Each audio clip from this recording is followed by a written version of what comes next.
할렐루야. 9월 6일 금요일 열왕기하 3장 13절에서 27절의 말씀 매일 성경 묵상 가이드입니다.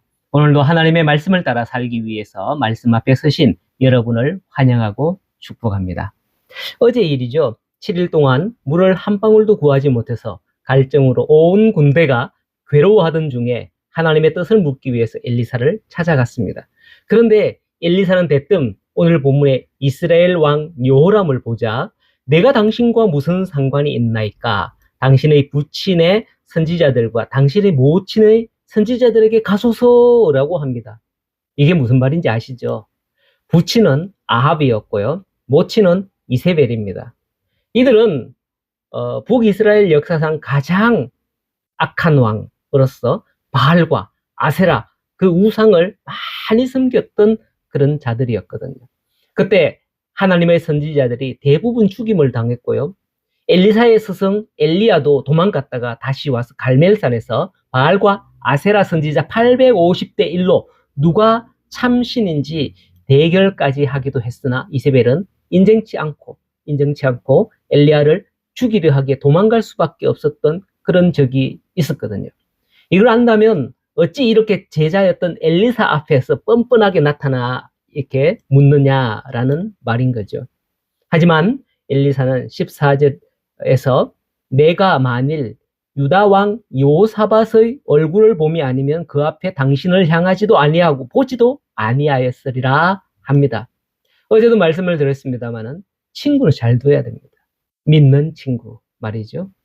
네, 여러분도 혹시 또 불신자들에게는 여러분이 믿는 좋은 친구들이 되어줬으면 좋겠습니다. 그래서 그들이 하나님에 대한 선한 영향력을 받으면 안 좋겠나 그런 생각이 되어져요. 자, 그렇게 마음을 정리하고 이제 15절 이하의 엘리사는 금은고 탈자를 불러오라 하고서는 여호와의 예언을 받습니다. 여기서 볼 때 각 사람마다 여호와의 영이 임하는 예언을 받는 어떤 기도의 응답 받는 거라고 우리는 일상적으로 생각을 해봅시다.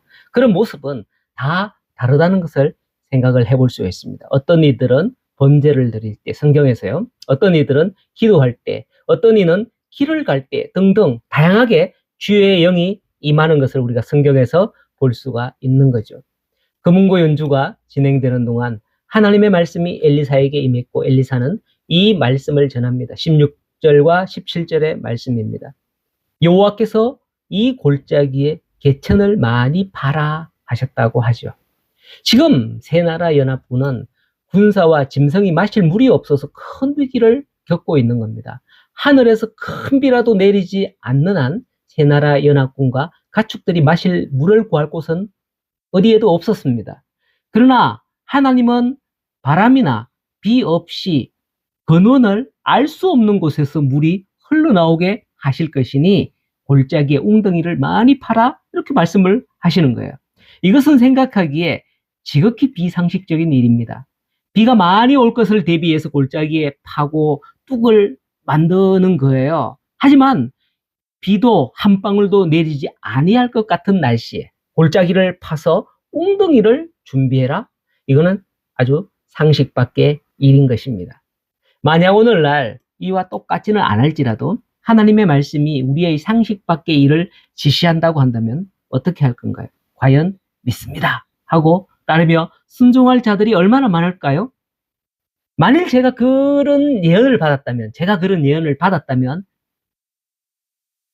그 예언을 말하기 전에 저부터도 하나님께 물을 거예요. 주님, 왜 그래야 되죠? 하고 저부터도 제가 왜 이런 말을 어떻게 해야 되죠? 라고 물을 것 같거든요. 그러나 참 감사한 것은 이 예언을 들은 왕들이 순종하더라는 겁니다. 믿고 순종하니 역사가 일어납니다. 만일 하늘을 보며 불평만 했더라면 하늘을 보시고 비가 어디 올 것 같은데 불평만 했더라면 이후의 역사는 일어나지 않았을 거예요. 믿고 순종하니 어떤 역사가 일어나는 것을 봅니까? 20절에서 25절의 말씀이 나와 있습니다. 아마도 밤새도록 판 건 아닐까 이런 생각이 되어집니다. 순종도 이런 순종이 얼마나 값진지 모릅니다. 주님의 말씀에 하라 하시니 했거든요. 그러자 아침이 되어 소제를 드릴 때에 물이 에돔 쪽에서 흘러나와서 그 땅에 가득하더라라고 하죠. 물이 유대와 이스라엘 쪽에서가 아닌 에돔 쪽에서 흘러나오더라는 겁니다. 하나님은 하룻밤 사이에 세 나라의 연합군과 짐승들이 마실 물이 넘치게 공급한 겁니다. 이 일은 세 나라 연합군도 상상할 수 없는 일이었습니다. 그렇습니다.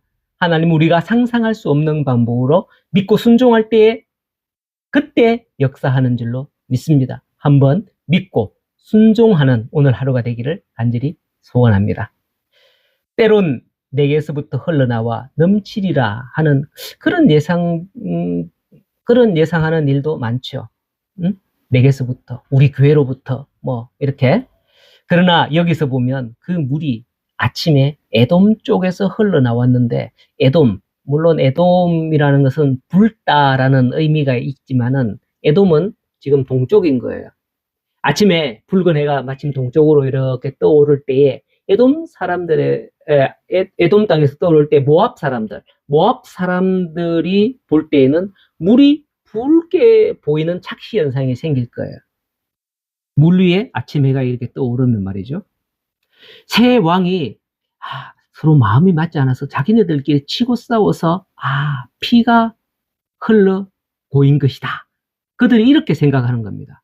그도 그럴 것이 바람도 없고 비도 없는데 이 많은 물이 이렇게 흥건하니 이거는 물이 아니고 피다. 이렇게 생각한 것이죠. 그래서 모압 사람들이 싸우러 온 게 아니라 자기들끼리 치고받은 데에서 노략이나 하자 이러면서 왔다가 그만 자기네들이 함정에 빠지게 돼서 크게 오늘 전쟁에서 패배하기에 이르는 겁니다. 이게 이스라엘 연합군에게 얼마나 큰 승리를 안겨다 줬는지 모릅니다. 순종하면 물만 아니라 승리까지도 주시는 하나님이심을 말씀에서 보게 되는 것이죠. 그런데 마지막 26절에서 27절에는 급박한 순간에 모압은 다음에 왕이 될 왕자를 성 위에서 번제로 드리면서 그들이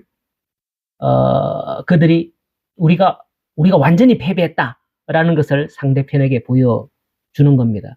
아마도 이런 행위는 고대 전쟁에서 적국을 향하여서 행하는 주술적인 행위의 한 모습이 아닌가 이렇게 보여집니다.